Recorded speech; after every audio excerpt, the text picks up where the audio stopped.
Sur ce vidéo, on va attaquer les pavillons rectangles. Donc, sur le pavillon rectangle, première chose qu'on va faire, c'est se rappeler comment faire un raccord de comble. Ensuite, on va parler du dévoiement de l'arrêté. On va voir qu'est-ce que c'est le dévoiement d'arrêté, à quoi il sert. Et après, on verra aussi comment tracer la coupe de panne. Donc, première chose à faire, on va dessiner déjà les raccords de comble. Donc, les lignes de goût, j'en ai une en bleu qui est la ligne de goût du versant B et en rouge la ligne de goût du versant A. J'ai déterminé déjà pour faciliter les dessins l'axe du chevron d'emprunt du versant A. Donc on a une pente de 75 pour le versant B et une pente de 90% pour le versant A. Donc première chose à faire, c'est faire ces élévations. Donc lorsqu'on a fait les raccords de comble, les élévations du CE, ils étaient toujours les dessinés en dehors dans une feuille. Moi, ici, je vais les dessiner déjà en place. Et je vais suivre les directions des flèches. Donc, l'élévation du CE versant A, on va les faire à droite. Et l'élévation du versant B, on va les faire au-dessus. Donc, comment je dessine une pente à 90%? Donc, pour dessiner une pente à 90%, je vais faire une base de 10 et je vais monter de 9 cm, comme on avait fait lorsqu'on avait tracé les raccords. Donc, cette ligne-là que je viens de tracer, c'est la ligne de la tille. Une fois que j'ai dessiné la ligne de la tille, je vais dessiner ici l'axe. Je vais tracer l'autre chemin d'emprunt, le chemin d'emprunt du versant B. Donc, pareil, pour une base de 10, je vais monter ici de 7,5, puisqu'on a une pente à 75%.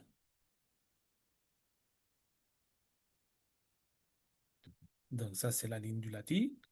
Et je vais tracer ensuite l'axe.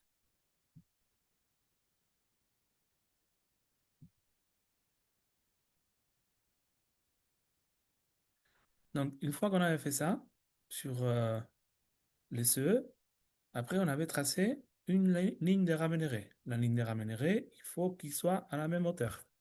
Moi, ici, je vais mettre une ligne de rémunéré à 3 cm.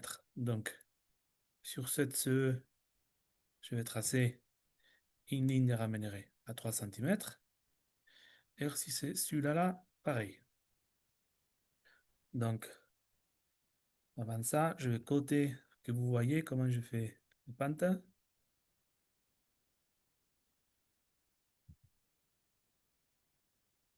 Donc, bas de 10, hauteur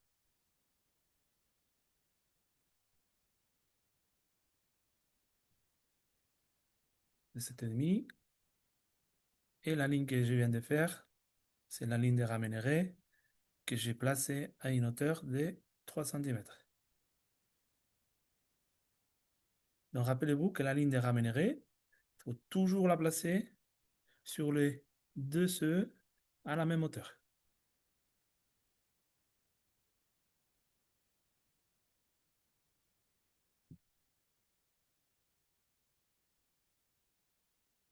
Je vais faire ici pareil. Donc, pour faire 90, on a tracé une base de 10. On est monté de 9. Et après, les rémunérés, on l'a fait à 3 cm. De deux côtés, comme je dis, à la même hauteur. Donc, je trace les rémunérés. Donc, le signe du rémunéré, c'est cette fameuse Z. Et une fois que j'ai tracé les traits de rémunéré, maintenant, il nous reste à envoyer les points d'intersection du lati avec les rémunérés sur la bien plan pour créer une autre ligne de goût, mais cette fois-ci à la hauteur de deux lignes de rémunérés. Donc, je vais faire ça.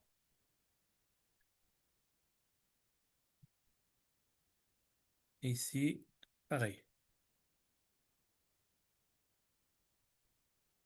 Donc, mes lignes sont déjà là. Je les prends, je les mets en place. Et maintenant, une fois que j'ai les rencontres de deux lignes d'égout au niveau 0 et au niveau de rémunéré, je peux dessiner la direction de mon arrêté. Donc, rappelez-vous, première chose, on fait les élévations, après les rémunérés, on renvoie les intersections de rémunéré avec les latis sur la vie en plan pour avoir la direction de notre arrêté.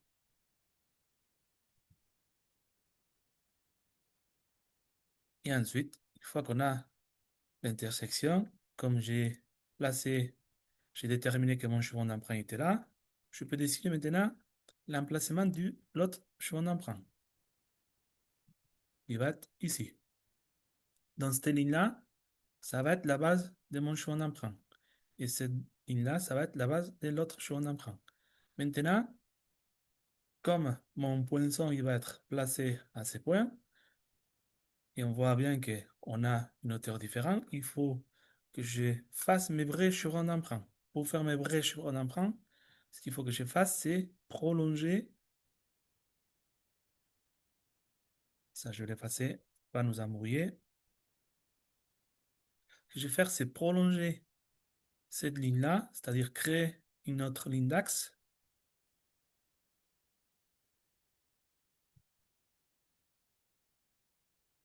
Ça va être notre vraie ligne d'axe. Et ce que je vais faire après, c'est prolonger mon CE, c'est-à-dire la ligne de la T. Lorsqu'on a fait le raccord de comble, on avait fait ça aussi, même si vous ne vous rappelez pas ou vous semble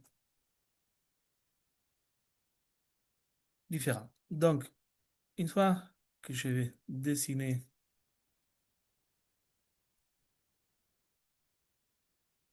mon vrai chevron d'emprunt,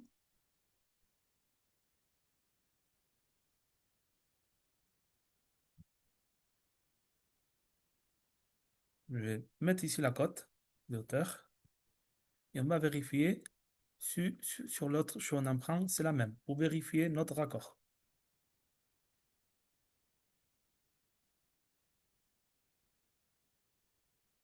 Donc, je fais pareil, je prolonge mon CE.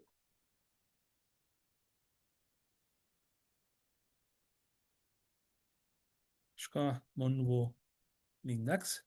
Ça va être mon CE, mon vrai CE maintenant pour travailler sur l'élévation. Et on va vérifier si on a la même hauteur que sur l'autre. C'est-à-dire, si la hauteur de couronnement c'est 9,5, je vais vérifier si ici on a la même hauteur. Donc, ça veut dire que la hauteur de mon arrêtier, ici à ce point, ça va être 9. Donc, là, on a fait les raccords. Là, on aurait notre poinçon. Après, l'axe d'arrêtier. Et pour faire l'élévation de l'arrêtier, donc on prend sa base, c'est-à-dire la longueur de l'axe, et on la balance. Ici, je l'ai balancé en dehors du dessin pour qu'il soit plus lisible. Donc, pareil, trait d'équerre à l'intersection des deux lignes de bout et à l'intersection de mes deux CE en tête, là où on aura notre poinçon. Hauteur 9,5. Et là, je décide la ligne de la tille de mon arrêté. Donc voilà pour comment faire les raccords de comble.